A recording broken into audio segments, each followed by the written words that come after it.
그동안 고생 많았지. 이쯤에서 끝내자. 제만은 봉투를 식탁 위에 툭 던지듯 올려놓았습니다. 이혼해. 뭐라고요? 선영의 목소리가 떨렸습니다. 이혼 서류야. 사인만 하면 돼. 제3분할이나 위자료 같은 건 변호사가 알아서 처리해놨으니까 걱정 말고. 제만의 목소리는 마치 사업상 계약을 처리하는 것처럼 차가웠습니다. 갑자기 왜? 무슨 일이 있었나요? 선영은 떨리는 목소리로 물었습니다. 하지만 제만은 대답 대신 담배만 깊게 빨아들였죠. 그 순간 선영의 머릿속에 며칠 전 일이 떠올랐습니다. 화장실에 두고 간 제만의 휴대폰에서 낯선 여성의 이름을 본 기억이 났죠. 미영이라는 이름이었는데 그때는 그냥 직장 동료려니 했었습니다.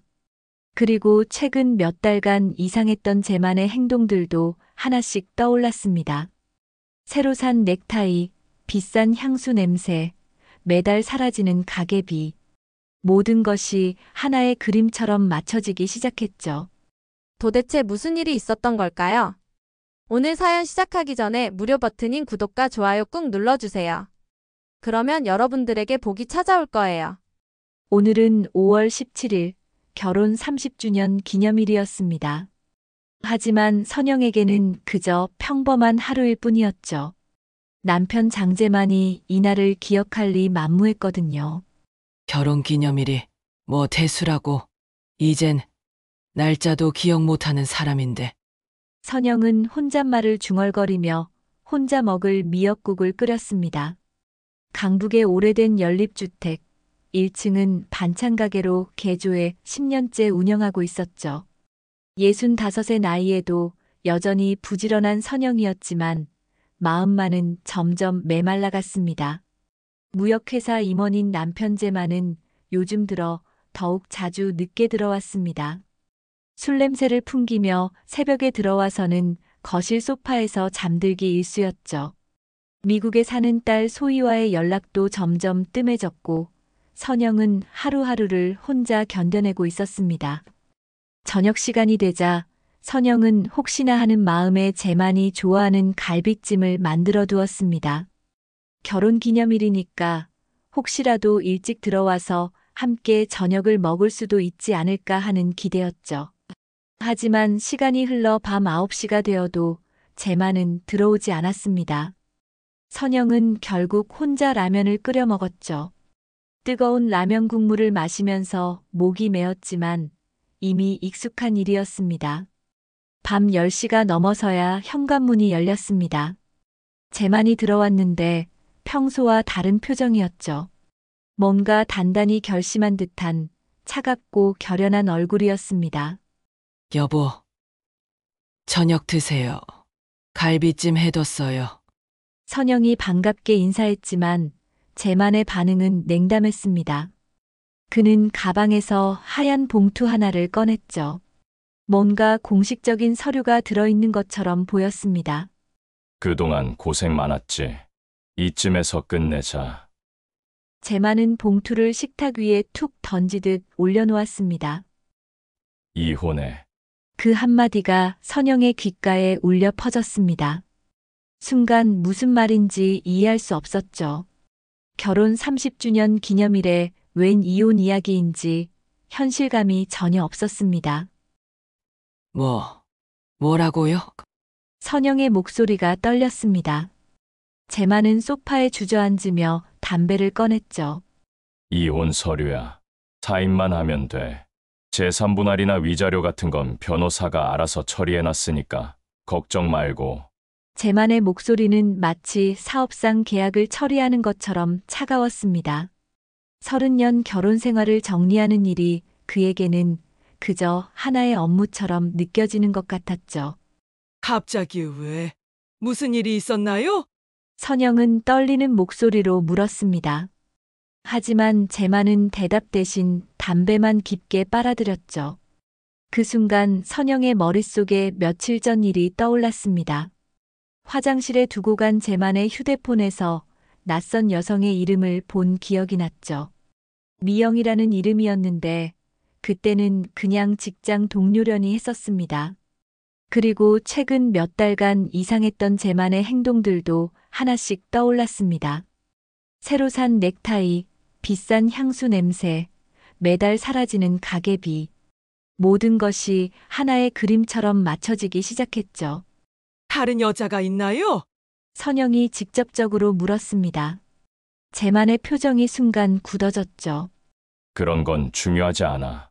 어차피 우리 사이는 끝났잖아. 중요하지 않다고요? 30년을 함께 산 사이가 중요하지 않다는 말입니까? 선영의 목소리에 분노가 섞이기 시작했습니다. 제만은 여전히 무표정한 얼굴로 담배 연기만 내뿜고 있었죠. 그때 선영은 이상한 감정을 느꼈습니다. 슬픔이나 분노보다 먼저 떠오른 건 의심이었죠. 제만의 말 속에서, 그의 태도에서 뭔가 계산된 냄새가 났습니다. 이혼? 그래요. 당신이 그렇게 원한다면. 하지만 그 전에 제가 할 일이 있어요. 선영의 목소리가 갑자기 차분해졌습니다. 제만이 고개를 들여다봤지만 선영은 이미 부엌으로 향하고 있었죠. 그날 밤 선영은 잠들지 못했습니다. 하지만 눈물을 흘리지도 않았죠. 대신 차분히 생각했습니다. 30년간 쌓아온 모든 기억들을, 그리고 앞으로 해야 할 일들을 말입니다. 새벽이 되자 선영은 조용히 휴대폰을 들었습니다. 딸에게 전화하는 대신 오랜 인연이 있던 사람에게 메시지를 보냈죠. 제만의 회사 대표인 윤 회장에게 말입니다. 새벽 5시 선영은 거실 소파에 앉아 하얀 봉투를 바라보고 있었습니다. 제만은 안방에서 코를 골고 있었죠. 평소 같으면 새벽에 일어나 아침 준비를 했을 텐데 오늘은 그럴 기분이 아니었습니다. 봉투 안에서 서류를 꺼냈습니다. 정말로 이혼합의서였죠. 깔끔하게 타이핑된 글자들이 30년 결혼 생활의 끝을 알리고 있었습니다. 재산분할 내용을 보니 집과 반찬 가게는 선영 명의로, 제만의 예금과 퇴직금은 반반 나누어 갖기로 되어 있었습니다. 참 치밀하네. 선영은 씁쓸하게 중얼거렸습니다. 변호사까지 동원해서 이혼 서류를 준비한 제만의 모습에서 이 일이 갑작스러운 결정이 아니라는 걸 알 수 있었죠. 아마 몇 달 전부터 계획했을 겁니다. 그때 선영의 머릿속에 지난 몇 달간의 일들이 스쳐 지나갔습니다. 제만이 유독 늦게 들어오기 시작한 것도 석 달 전부터였죠. 회사에서 새로운 프로젝트가 시작됐다고 했지만 이제 생각해보니 핑계였을 가능성이 높았습니다. 그리고 한 달 전 화장실에서 제만의 휴대폰을 본 일이 떠올랐습니다. 화면에 미영이라는 이름으로 온 문자가 있었죠. 오늘 늦을 것 같아요. 기다리지 마세요라는 내용이었는데 그때는 단순히 직장 동료의 업무 연락이라고 생각했었습니다. 하지만 이제 모든 퍼즐이 맞춰지기 시작했습니다. 새로 산 비싼 넥타이, 평소 쓰지 않던 향수, 그리고 매달 설명할 수 없이 사라지는 용돈들. 모든 것이 다른 여자를 위한 것이었죠. 미영. 회사 사람이겠네. 선영은 제만의 회사를 떠올렸습니다. 중견 무역회사에서 임원으로 일하는 제만은 항상 자신의 지위를 자랑스러워했죠. 그런 제만에게 젊은 여직원이 관심을 보였다면 충분히 넘어갈 만했습니다. 오전 8시 제만이 일어나 세수를 하는 소리가 들렸습니다. 선영은 서류를 다시 봉투에 넣고 부엌으로 갔죠. 평소처럼 아침을 준비했지만 마음은 전혀 평소 같지 않았습니다. 아침 드세요. 선영이 식탁에 밥상을 차렸습니다. 제만은 넥타이를 매며 나왔는데 어젯밤과 달리 평범한 표정이었죠. 서류는 봤어? 제만이 아무렇지 않게 물었습니다. 마치 날씨 이야기를 하듯 자연스러웠죠. 봤어요. 변호사까지 써가며 준비하셨더라고요. 선영의 목소리는 의외로 차분했습니다. 제만이 조금 놀란 표정을 지었죠. 그래. 빨리 정리하는 게 서로에게 좋을 것 같아서. 그 미영이라는 분 때문인가요? 선영이 직격탄을 날렸습니다. 제만의 손이 잠시 멈췄죠. 김치를 집으려던 젓가락이 공중에서 멈춰 있었습니다. 뭔 소리야? 휴대폰 문자 봤어요. 한 달 전에. 제만의 얼굴이 굳어졌습니다. 하지만 금세 다시 무표정해졌죠. 그런 건 중요하지 않다고 했잖아. 중요하지 않다고요? 제가 바보인 줄 아세요? 선영의 목소리가 조금씩 높아졌습니다. 하지만 제만은 여전히 덤덤했죠. 어차피 우리 사이는 끝난 거야. 이제 각자 살아가는 게 맞아. 제만은 아침을 대충 먹고 일어났습니다. 가방을 들고 현관으로 향하면서 마지막으로 한마디 던졌죠. 빨리 사인해. 변호사 사무실로 가져다 주면 돼. 현관문이 닫히는 소리와 함께 집안이 조용해졌습니다. 선영은 혼자 남겨진 식탁을 바라보며 깊은 한숨을 쉬었죠. 그때 선영의 눈에 제만이 쓰고 나간 향수 냄새가 희미하게 남아있는 걸 느꼈습니다. 예전에는 맡아본 적 없는 향이었죠. 분명 그 여자를 위해 새로 산 것이었습니다. 정말 치밀하네. 이혼 서류까지 미리 준비해놓고. 선영은 봉투를 다시 꺼내 들여다봤습니다. 재산분할 내용을 자세히 살펴보니 제만에게 유리하게 작성된 부분들이 눈에 띄었죠. 겉으로는 공평해 보이지만 실제로는 제만이 더 많이 가져가도록 되어 있었습니다. 내가 이렇게 만만해 보였나? 선영의 마음속에서 분노가 일어났습니다. 하지만 동시에 차가운 계산도 시작됐죠. 제만이 치밀하게 준비했다면 선영도 준비할 것이 있었습니다. 오전 10시 반찬 가게 문을 열기 전에 선영은 중요한 결정을 내렸습니다. 그냥 당하고만 있을 수는 없었죠. 제만이 30년 결혼 생활을 이렇게 끝내려 한다면 선영도 할 말이 있었습니다. 선영은 휴대폰을 꺼내 연락처를 찾았습니다. 윤 회장이라는 이름이 화면에 떠올랐죠. 제만의 회사 대표인 윤 회장은 선영과 오랜 인연이 있는 사람이었습니다. 10년 전 윤 회장의 어머니가 병원에 입원했을 때 선영이 간병을 자처했던 적이 있었거든요. 같은 교회를 다니는 인연이었지만 그때 윤 회장은 선영의 정성에 깊이 감동했었습니다. 윤 회장님께 이야기해볼까? 선영은 잠시 망설였습니다. 하지만 제만의 차가운 태도를 생각하니 더 이상 망설일 수 없었죠. 선영은 조심스럽게 문자를 작성했습니다. 회장님, 선영입니다. 혹시 시간 되실 때 식사 한번 하시면 안 될까요? 말씀드릴 일이 있어서요. 문자를 보내고 나서 선영은 깊게 숨을 들이마셨습니다. 이제 진짜 시작이었죠. 제만이 치밀하게 계획했다면 선영도 나름의 계획이 있었습니다. 오후 2시 선영의 휴대폰에 답장이 왔습니다. 선영 집사님, 반갑습니다. 내일 저녁 어떠세요? 강남에 조용한 한정식 집이 있는데 거기서 뵙시죠. 윤 회장의 답장은 예상보다 빨랐습니다. 선영은 가슴이 두근거렸죠. 이제 정말로 시작되는 것 같았습니다. 그날 밤 제만은 평소보다 더 늦게 들어왔습니다. 새벽 1시가 넘어서였죠. 선영은 잠든 척하며 제만의 움직임을 지켜봤습니다. 제만은 조용히 샤워를 하고 거실 소파에서 잠들었는데 평소와 달리 휴대폰을 꼭 껴안고 자더군요. 분명 그 여자와 연락하고 있을 거야. 선영은 마음속으로 중얼거렸습니다. 이제 모든 것이 명확해졌죠. 다음 날 저녁 선영은 오랜만에 정성껏 화장을 하고 외출 준비를 했습니다. 검은색 정장에 진주 목걸이를 걸치니 65의 나이에도 품격 있어 보였죠. 어디 가세요? 제만이 궁금한 듯 물었습니다. 교회 언니들과 저녁 약속 있어요.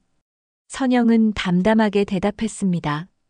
거짓말은 아니었죠. 윤 회장도 같은 교회를 다니는 분이었으니까요. 강남의 한정식집은 고급스러운 분위기였습니다. 개별 룸으로 안내받은 선영은 윤 회장을 기다렸죠. 10분 후 윤 회장이 도착했습니다. 선영 집사님, 오랜만이에요. 건강하신 것 같아 다행입니다. 윤 회장은 70이 넘은 나이에도 정정해 보였습니다. 회사를 성공적으로 운영하며 쌓은 카리스마가 느껴졌죠. 회장님도 건강하세요. 바쁘신데 시간 내주셔서 감사합니다. 식사가 시작되고 한동안은 안부를 묻는 대화가 이어졌습니다. 윤 회장은 선영의 표정에서 뭔가 심각한 일이 있다는 걸 눈치챘죠. 그런데 무슨 일이 있으신가요? 표정이 평소와 다른 것 같은데. 윤 회장이 조심스럽게 물었습니다.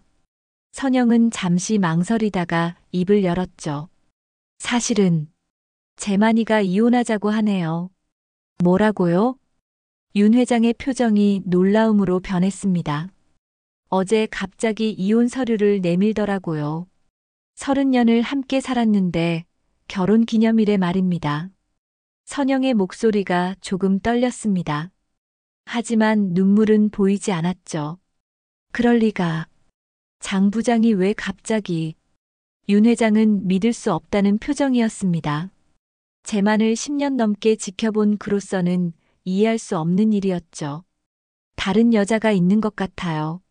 미영이라는 분인데 아마 회사 직원일 겁니다. 선영이 조심스럽게 말했습니다. 윤 회장의 얼굴이 굳어졌죠. 미영. 혹시 김미영 과장 말입니까? 잘은 모르겠어요. 하지만 재만이 휴대폰에서 그 이름을 봤거든요. 윤 회장은 잠시 생각에 잠겼습니다. 김미영은 신입 시절부터 재만과 같은 부서에서 일했던 직원이었죠. 최근 과장으로 승진한 35살의 미혼 여성이었습니다. 회장님, 사실 제가 확인한 게 더 있어요. 선영이 조용히 말하며 가방에서 작은 USB를 꺼냈습니다. 이게 뭡니까? 재만이의 법인카드 사용 내역이에요. 그리고 출장비 신청서들도요. 윤 회장의 눈빛이 변했습니다. 어떻게 이런 걸? 재만이가 집에서 일할 때 가끔 서류를 프린트해서 가져가거든요. 그때 실수로 떨어뜨린 걸 제가 주웠는데. 선영은 차분하게 설명했습니다. 사실 지난 몇 달간 재만의 행동이 수상해서 일부러 확인해 본 것이었지만 그렇게 말할 수는 없었죠. 이 안에 뭐가 들어있는지 보셨습니까? 네. 법인카드로 비싼 레스토랑에서 식사한 기록들이 있어요. 그리고 출장비도. 실제로는 가지 않은 출장인데 신청한 것들이 있더라고요. 윤 회장의 표정이 점점 심각해졌습니다. 회사 임원이 법인카드를 사적으로 유용하고 허위 출장비를 신청했다는 것은 중대한 문제였죠. 정확히 어떤 내용입니까? 지난 3개월간 법인카드로 고급 레스토랑에서 15만 원에서 20만 원짜리 식사를 일주일에 2번씩 했어요. 그리고 부산 출장이라고 신청했는데 실제로는 가지 않고 그 돈으로 호텔을 예약한 기록도 있고요. 선영은 차근차근 설명했습니다. 미리 USB 내용을 꼼꼼히 확인해뒀거든요. 윤 회장은 USB를 받아들며 깊은 한숨을 쉬었습니다. 선영 집사님, 이건 정말 심각한 문제네요. 회장님, 저는 이혼하는 것도 괜찮아요. 사실 이미 마음도 떠났으니까요. 하지만 선영이 잠시 말을 멈췄습니다. 하지만 정정당당하게 하고 싶어요. 제가 바보처럼 당하기만 하는 건 싫거든요. 선영의 목소리에 단호함이 묻어났습니다. 윤 회장은 선영의 의지를 느꼈죠. 알겠습니다. 이 자료는 제가 확인해 보겠어요. 감사합니다, 회장님. 아니에요. 오히려 회사 입장에서도 감사한 일이네요. 이런 일을 그냥 넘어갈 수는 없으니까요. 식사를 마치며 윤 회장은 선영에게 말했습니다. 며칠 시간을 주세요. 정확히 확인해 본 후에 연락드리겠습니다. 네, 회장님. 그리고 이 일은 비밀로 해주세요. 당연합니다. 집으로 돌아오는 택시 안에서 선영은 창밖을 바라봤습니다. 이제 정말로 시작됐죠. 재만이 30년 결혼 생활을 이렇게 끝내려 한다면 선영도 나름의 방식으로 대응할 것입니다. 이틀 후 화요일 오전, 재만은 평소처럼 출근했습니다. 오전 업무를 보던 중 인사실에서 전화가 걸려왔죠.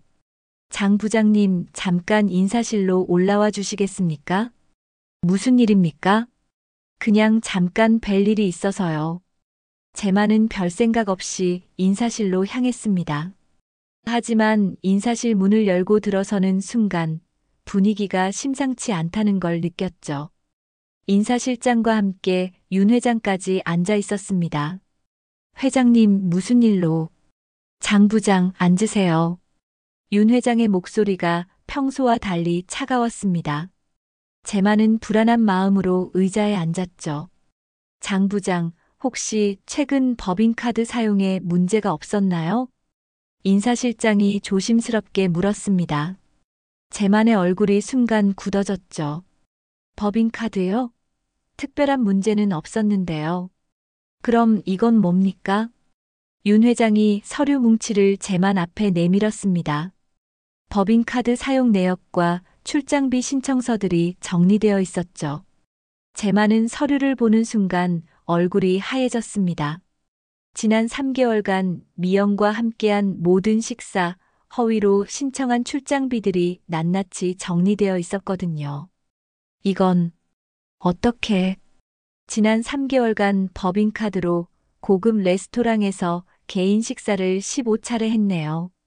그리고 부산 출장이라고 신청하고는 실제로는 가평의 펜션을 예약했고요. 윤 회장의 목소리가 점점 차가워졌습니다. 회장님, 이건 오해입니다. 거래처 접대였고. 거래처 접대요? 그럼 김미영 과장은 언제부터 거래처가 됐습니까? 재만의 변명이 막혔습니다. 윤 회장이 이미 모든 것을 알고 있다는 게 분명했죠. CCTV도 확인해 봤습니다. 법인카드를 사용한 날들, 김미영 과장과 함께 있는 모습이 다 나와 있어요. 인사실장이 차가운 목소리로 말했습니다. 재만은 더 이상 변명할 수 없었죠. 그리고 이것도 설명해 보세요. 윤 회장이 또 다른 서류를 내밀었습니다. 허위 출장비 신청서들이었죠. 부산 출장이라고 신청하고 실제로는 가평 펜션을 예약했고 대구 출장이라고 하고는 강원도 리조트를 이용했네요. 이게 업무와 관련이 있습니까? 재만은 아무 말도 할 수 없었습니다. 모든 증거가 명확했거든요. 장 부장, 회사를 뭘로 아셨습니까? 윤 회장이 일어서며 말했습니다. 15년간 이 회사에서 일하면서 이런 식으로 배신할 줄은 몰랐네요. 회장님, 저는 변명은 필요 없습니다. 이미 모든 증거가 나와 있으니까요. 윤 회장은 창밖을 바라보며 계속 말했습니다. 법인카드 유용, 허위 출장비 신청, 그리고 직장 내 불륜까지. 이 모든 걸 어떻게 설명하시겠습니까? 재만의 목소리가 떨렸습니다. 회장님, 한 번만 봐주십시오. 다시는 이런 일 없을 겁니다. 봐준다고요? 장 부장, 이건 단순한 실수가 아닙니다. 계획적이고 지속적인 배임 행위예요. 인사실장이 엄하게 말했습니다. 게다가 김미영 과장과의 문제는 어떻게 하시겠습니까? 직장 내 성희롱 방지법도 어겼고 회사 이미지에도 큰 타격을 줬어요. 재만은 머리를 떨굴 수밖에 없었습니다. 모든 것이 끝났다는 걸 느꼈죠. 장 부장, 당신의 자리는 오늘로 끝입니다. 윤 회장의 최종 선고가 떨어졌습니다. 징계위원회는 형식적인 절차일 뿐이에요. 이미 결정된 사안입니다. 회장님, 제발 나가세요. 개인 물건 정리하고 보안카드 반납하세요. 재만은 더 이상 할 말이 없었습니다. 비틀거리며 인사실을 나왔죠. 오후 1시 재만은 사무실에서 개인 물건을 정리했습니다. 동료들의 시선이 따가웠죠. 벌써 소문이 퍼진 것 같았습니다. 부장님, 무슨 일이에요? 후배 직원이 조심스럽게 물었습니다. 아무것도 아니야. 그냥 개인 사정으로 회사를 그만두게 됐어. 제만은 대답하기 힘들었습니다. 15년간 쌓아온 모든 것이 하루아침에 무너졌거든요. 김미영은 이미 사직서를 제출한 상태였습니다. 제만보다 먼저 불러가서 사실을 확인한 후 자진 사퇴하도록 했던 것이죠. 미영이는 어떻게 됐어? 제만이 인사실장에게 물었습니다. 그분도 이미 정리하고 나가셨어요. 더 이상 연락하지 마세요. 오후 3시 제만은 회사를 나왔습니다. 15년간 다녔던 회사를 마지막으로 보며 모든 것이 꿈 같았습니다. 집으로 돌아가는 길에 제만은 휴대폰으로 미영에게 전화를 걸었습니다. 하지만 전화는 받지 않았죠. 몇 번을 더 걸어봤지만 결과는 마찬가지였습니다. 저녁 6시 제만은 집 앞에 도착했습니다. 평소보다 훨씬 이른 시간이었죠. 현관문을 열고 들어서는데 선영이 거실에서 제만을 기다리고 있었습니다. 일찍 오셨네요? 선영의 목소리에는 이상한 여유가 있었습니다. 일이 일찍 끝나서. 제만은 대답하기 곤란했습니다. 해고당했다는 사실을 어떻게 말해야 할지 모르겠더군요. 혹시 회사에서 무슨 일 있었나요? 선영이 조심스럽게 물었습니다. 제만은 선영의 표정에서 뭔가 이상한 낌새를 느꼈죠. 왜 그런 말을 해? 그냥 표정이 안 좋아 보여서요. 선영은 은근한 미소를 지으며 말했습니다.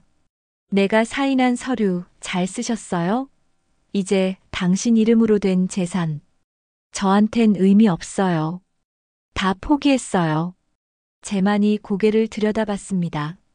대신 진실은 제가 챙겼죠. 그 순간 제만은 모든 것을 깨달았습니다. 회사에서 일어난 일들이 우연이 아니라는 것을 말이죠. 당신이 한 짓이야? 제만의 목소리가 떨렸습니다. 선영은 여전히 차분한 표정으로 소파에 앉아 있었죠. 저한테 이혼 서류 내밀 때는 언제고 이제 와서 그런 말씀을.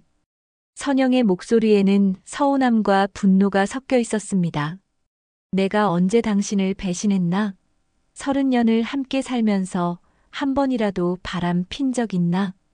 제만은 아무 대답을 할 수 없었습니다. 사실이었거든요. 그런데 당신은 어떻게 했어요? 젊은 여자 만나서 회사 돈 빼먹고 거짓말하고 그러고는 결혼 기념일에 이혼 서류를 내민다고요?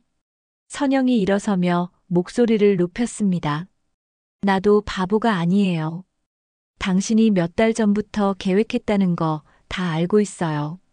제만의 얼굴이 창백해졌습니다. 자신의 모든 계획이 들통났다는 걸 깨달았죠. 선영아, 내가 잘못했어. 미안해. 미안하다고요? 지금 와서? 선영은 냉소적으로 웃었습니다. 미영이라는 그 여자는 어떻게 됐어요? 함께 해고당했다던데? 제만은 그제서야 선영이 모든 것을 알고 있다는 걸 확실히 깨달았습니다.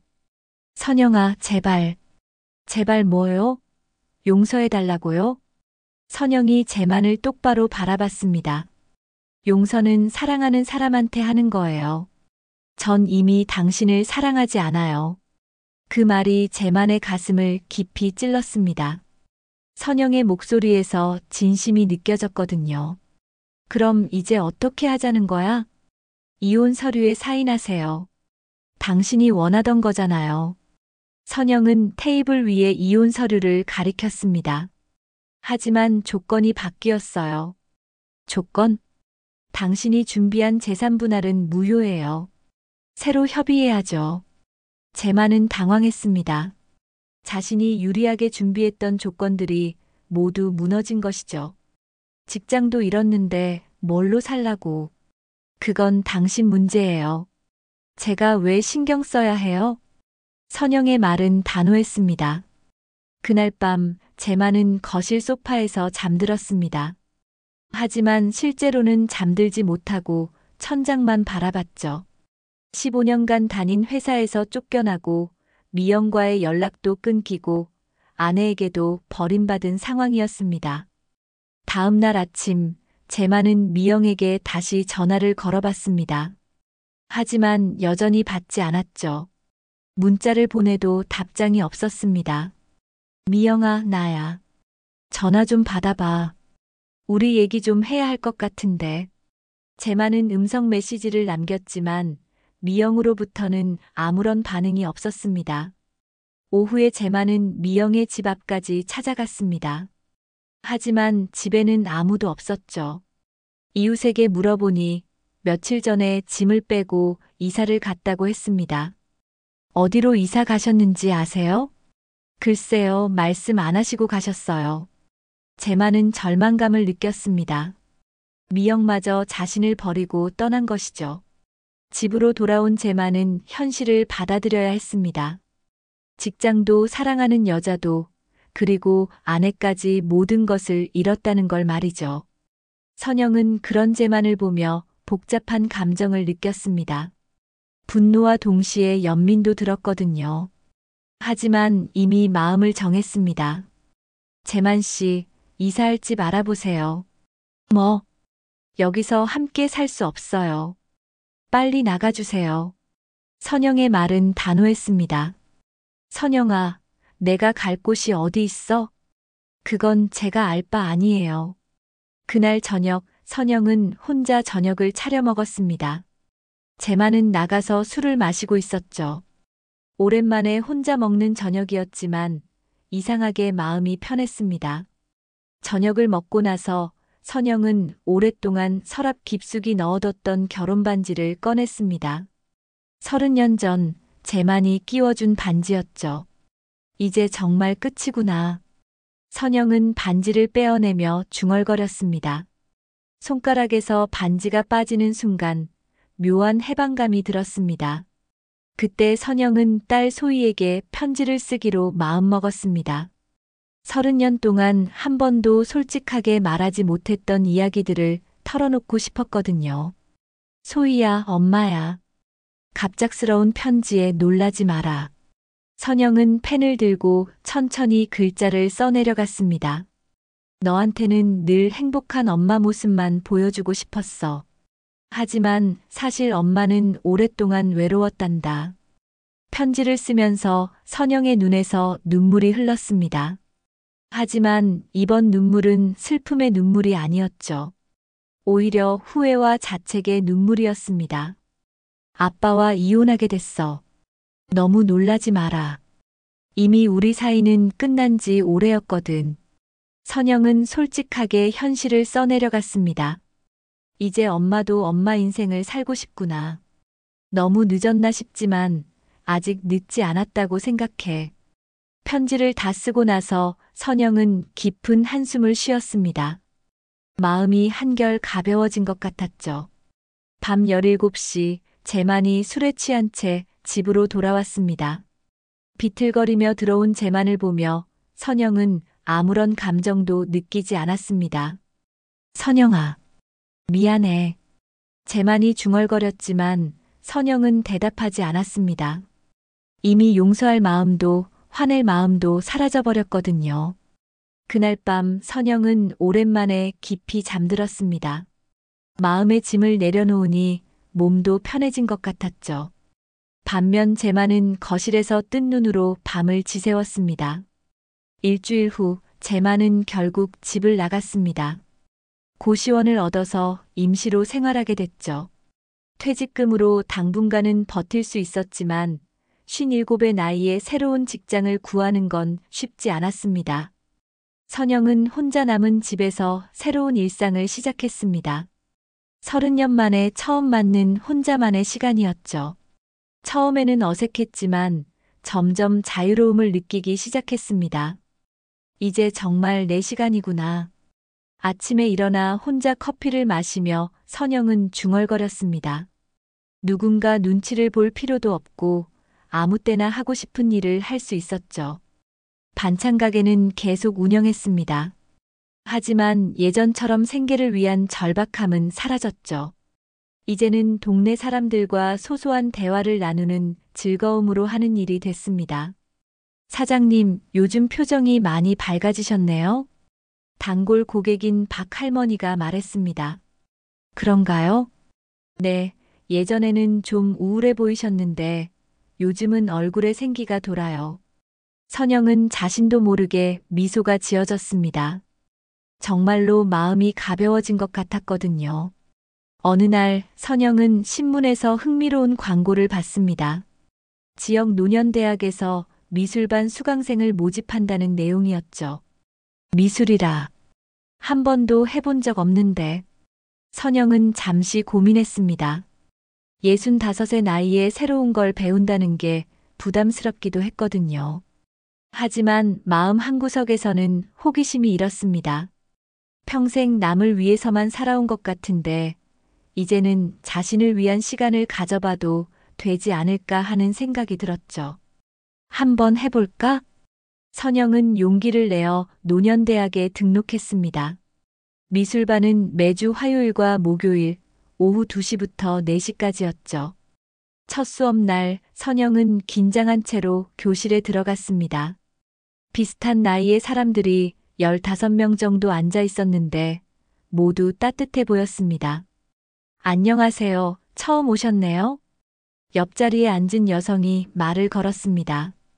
60대 초반으로 보이는 단정한 분이었죠. 네, 이선영이라고 합니다. 저는 김정숙이에요. 여기 온 지 1년 됐는데 정말 재밌어요. 정숙은 친근하게 웃으며 말했습니다. 미술은 처음이에요? 네, 그림이라고는 학교 다닐 때 그린 게 전부예요. 괜찮아요. 여기 계신 분들 대부분이 그래요.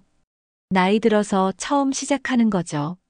강사 선생님이 들어오면서 수업이 시작됐습니다. 첫 시간에는 간단한 소묘부터 배웠죠.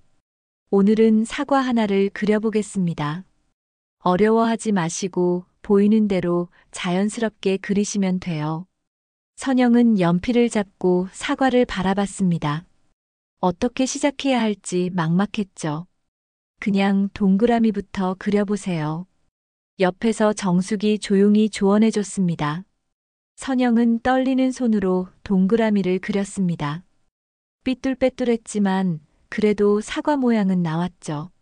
잘하고 계세요. 처음 치고는 정말 좋아요. 강사 선생님이 선영의 그림을 보며 격려해줬습니다. 수업이 끝나고 나서 선영은 묘한 기분을 느꼈습니다. 뭔가 새로운 세계를 경험한 것 같았거든요. 어떠셨어요? 정숙이 물었습니다. 신기해요. 이런 기분은 처음이에요. 그죠? 저도 처음에 그랬어요.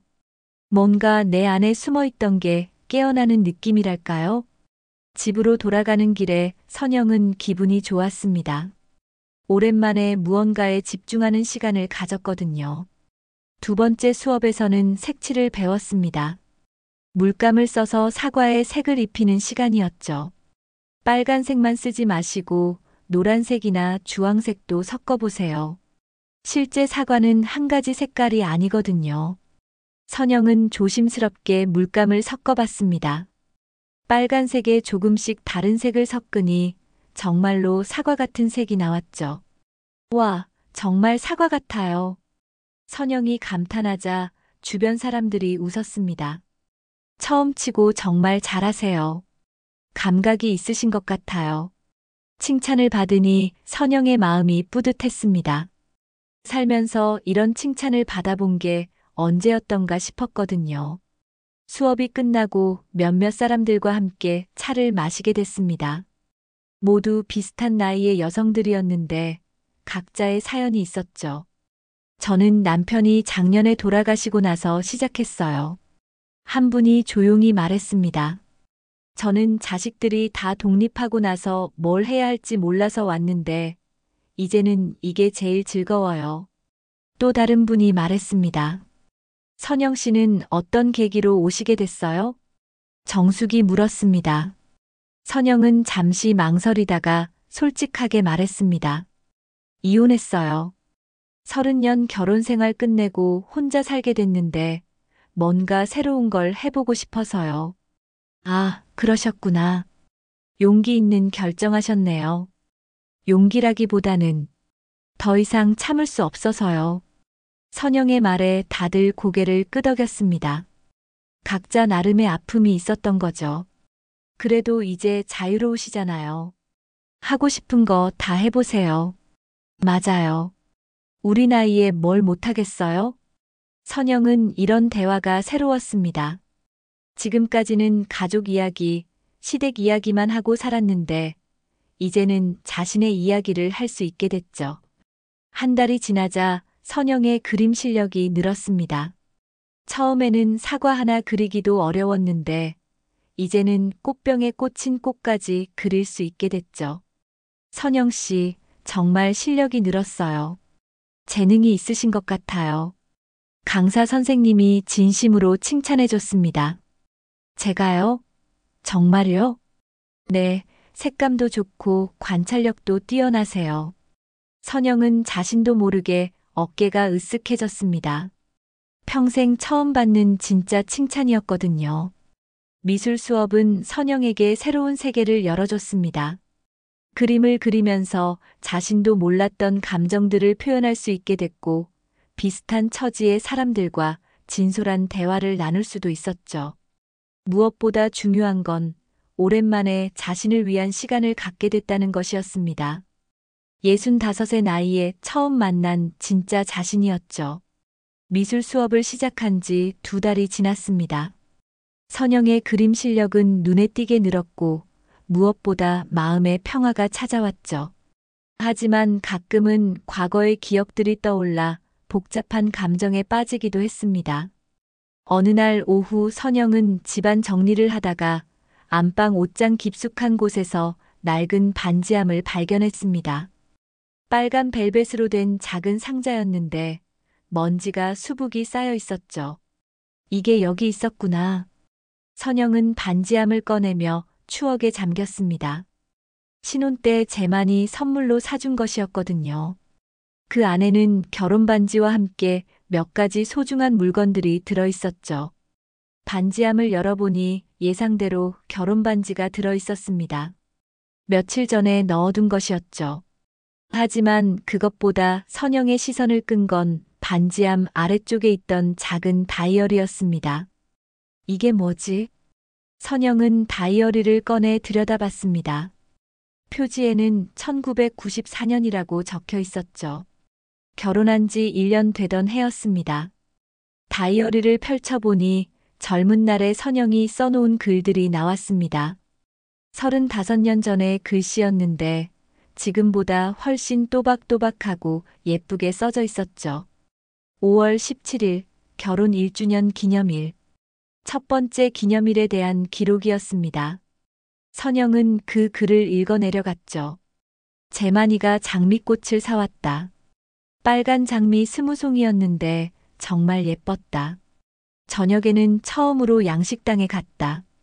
재만이가 내 손을 잡고 평생 행복하게 해주겠다고 말했다. 나는 정말 행복했다. 선영의 눈시울이 붉어졌습니다. 그때의 제만은 정말 다른 사람이었죠. 자상하고 따뜻했던 남편의 모습이 떠올랐습니다. 다음 페이지를 넘겨봤습니다. 10월 3일, 소희 임신. 병원에서 임신 확진을 받았다. 재만이가 얼마나 기뻐했는지 모른다. 우리 아이가 생겼다며 눈물까지 흘렸다. 나도 너무 행복하다. 우리 가족이 하나 더 늘어나는구나. 선영은 그때의 행복했던 순간들을 떠올렸습니다. 정말로 사랑스러운 시절이었죠. 하지만 몇 년 후의 기록들은 조금씩 달라졌습니다. 1997년 3월 15일. 재만이가 요즘 야근이 많다고 한다. 소희가 아직 어린데 아빠를 자주 못 봐서 아쉽다. 하지만 가족을 위해 열심히 일하는 재만이가 고맙다. 그때까지는 여전히 따뜻한 마음이 담겨 있었습니다. 2000년 1월 1일. 새 천년의 첫날. 소희가 6살이 됐다. 재만이는 회사 사람들과 송년회에 갔다. 나와 소희는 둘이서 새해를 맞았다. 조금 외롭지만 이해한다. 선영은 그때부터 조금씩 외로워지기 시작했다는 걸 느꼈습니다. 2005년 5월 17일, 결혼 12주년 기념일. 재만이는 출장이라고 했다. 소희와 둘이서 케이크를 사서 먹었다. 소희가 엄마 아빠는 왜 맨날 없어? 라고 물었다. 뭐라고 대답해야 할지 모르겠다. 다이어리 속의 글들은 점점 씁쓸해졌습니다. 그리고 마지막 페이지에 도달했을 때 선영은 깜짝 놀랐죠. 2010년 12월 31일, 올해의 마지막 날. 재만이는 또 회식이라고 나갔다. 이제는 기대하지도 않는다. 혼자 있는 게 더 편하다. 결혼이 행복이라고 믿었는데 이제는 잘 모르겠다. 그 아래에 연필로 흐릿하게 쓰인 글이 있었습니다. 언젠가는 나도 나만의 시간을 갖고 싶다. 누군가를 위해서가 아니라 나를 위해서 살고 싶다. 선영은 그 글을 보며 가슴이 뭉클해졌습니다. 13년 전에 이미 그런 생각을 했었다는 걸 깨달았거든요. 그리고 마지막 줄에는 이런 글이 적혀 있었습니다. 자유가 진짜 행복일까? 선영은 다이어리를 덮고 깊은 생각에 잠겼습니다. 13년 전에 자신이 던진 질문에 대한 답을 이제야 알 것 같았죠. 그래, 자유가 행복이었어. 선영은 중얼거렸습니다. 지금의 자신이 그 증거였거든요. 그때 선영은 다이어리 마지막 페이지에 새로운 글을 써보고 싶어졌습니다. 펜을 가져와서 조심스럽게 글을 써내려갔죠. 2025년 8월 10일, 13년 전에 나에게 답장을 한다. 그래, 자유가 진짜 행복이었어. 이제야 그걸 알았다. 65의 나이에 처음으로 내가 원하는 걸 하고 있다. 그림을 그리고 새로운 사람들을 만나고 나만의 시간을 갖고 있다. 글을 쓰면서 선영의 눈에서 눈물이 흘렀습니다. 하지만 이번에는 슬픔의 눈물이 아니었죠. 결혼은 행복이라 믿었다. 이제는 자유가 행복이란 걸 안다. 그 글을 쓰고 나서 선영은 해방감을 느꼈습니다. 정말로 과거와 작별하는 순간이었거든요. 선영은 다이어리를 다시 반지함에 넣었습니다. 하지만 결혼 반지는 빼내어 손에 들고 있었죠. 이제 정말 끝이야. 선영은 결혼 반지를 마지막으로 바라본 후 서랍 깊숙한 곳에 넣었습니다. 더 이상 필요 없는 물건이 되어버렸거든요. 그날 저녁 선영은 미술 수업에서 만난 친구들과 저녁을 먹기로 했습니다. 정숙을 비롯해서 5명이 함께 모였죠. 선영 씨, 오늘 표정이 특별해 보여요. 정숙이 말했습니다. 그런가요? 네, 뭔가 개운해 보여요. 과거 정리를 좀 했어요. 선영은 웃으며 대답했습니다. 그거 좋은 일이에요. 과거에 매여 있으면 앞으로 나아갈 수 없잖아요. 맞아요. 이제 진짜 새 출발인 거죠. 선영은 친구들과 함께 저녁을 먹으며 마음이 가벼워지는 걸 느꼈습니다. 정말로 새로운 시작이었죠. 집으로 돌아와서 선영은 거울 앞에 섰습니다. 거울 속의 자신이 예전과 달라 보였죠.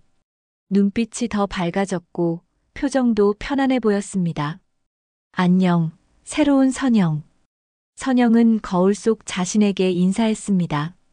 이제 정말로 자신만의 인생이 시작되는 것 같았거든요. 2년이 흘렀습니다. 선영의 삶은 완전히 달라져 있었죠. 미술 수업은 계속 이어갔고, 이제는 초급반을 넘어 중급반에서 수업을 받고 있었습니다.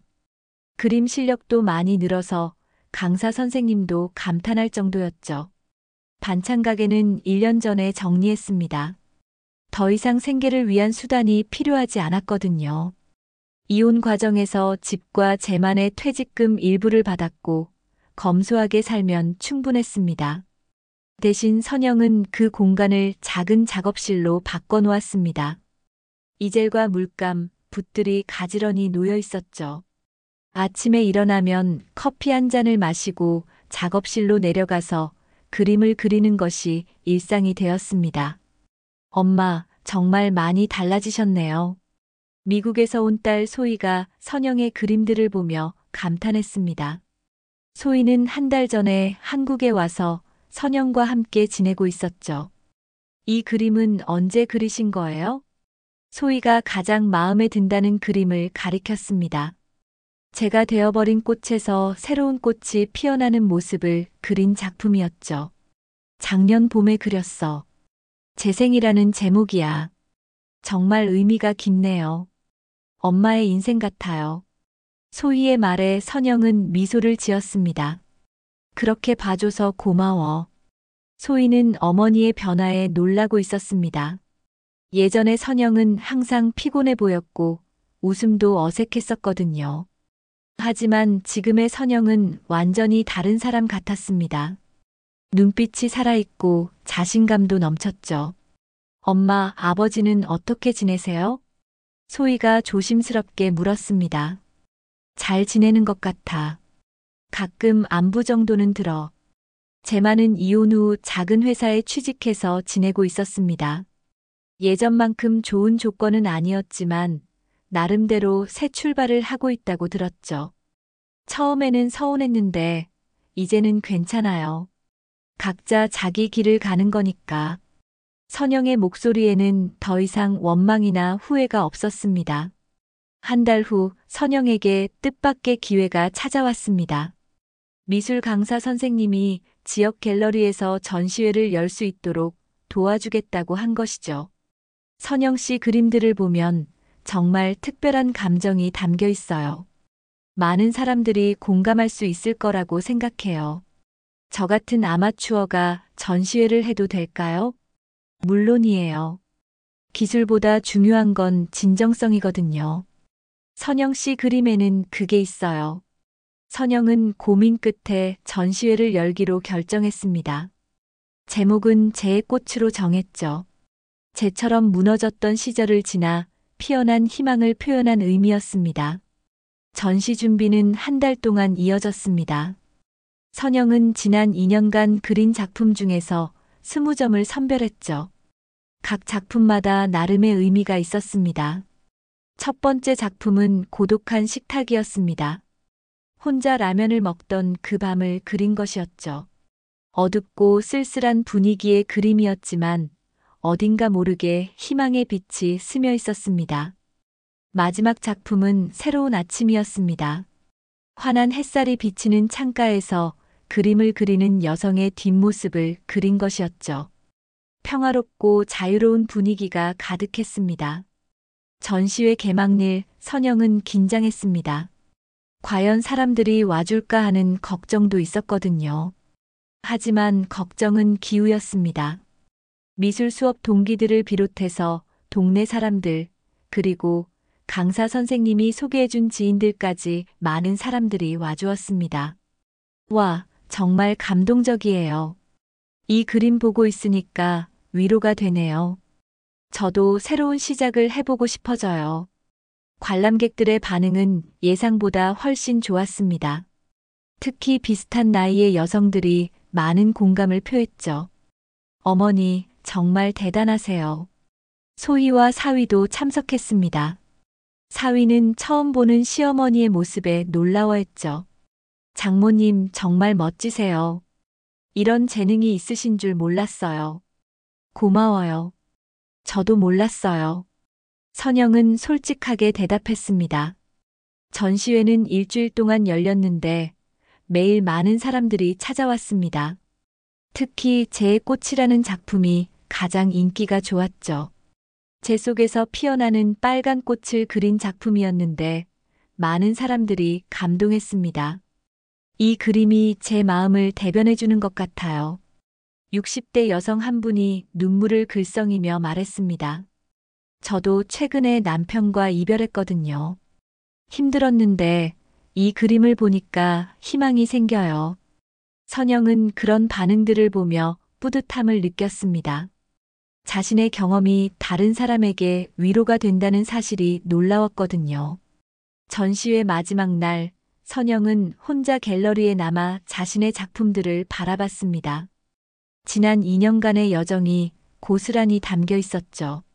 정말 많이 변했구나. 선영은 중얼거렸습니다. 65에 시작한 새로운 인생이 이렇게 의미 있는 결과를 가져올 줄은 몰랐거든요. 그때 소희가 다가왔습니다. 엄마, 이젠 정말 예뻐요. 예뻐? 네, 웃는 얼굴이. 예전에는 억지로 웃는 것 같았는데, 이제는 진짜 행복해 보여요. 소희의 말에 선영의 눈시울이 붉어졌습니다. 고마워, 소희야. 엄마가 늦게 깨달은 걸 이해해줘서. 천만에요. 엄마가 행복하시면 저도 행복해요. 모녀는 서로를 바라보며 웃었습니다. 진짜 웃음이었죠. 전시회가 끝난 후 선영은 새로운 계획을 세웠습니다. 더 많은 사람들과 그림을 통해 소통하고 싶었거든요. 작은 미술 교실을 열어서 자신과 비슷한 처지의 사람들을 가르치는 것이 꿈이었습니다. 제 꽃처럼 모든 끝은 새로운 시작이에요. 선영은 일기장에 마지막 글을 썼습니다. 67, 진짜 내 인생이 시작됐어요. 창밖으로 따뜻한 봄 햇살이 들어왔습니다. 선영은 그 햇살을 받으며 깊은 미소를 지었죠. 정말로 아름다운 새 출발이었습니다. 오늘 이야기가 마음에 남으셨다면 구독과 좋아요로 함께 해주세요. 더 많은 이야기로 다시 찾아올게요. 구독과 좋아요는 큰 힘이 됩니다.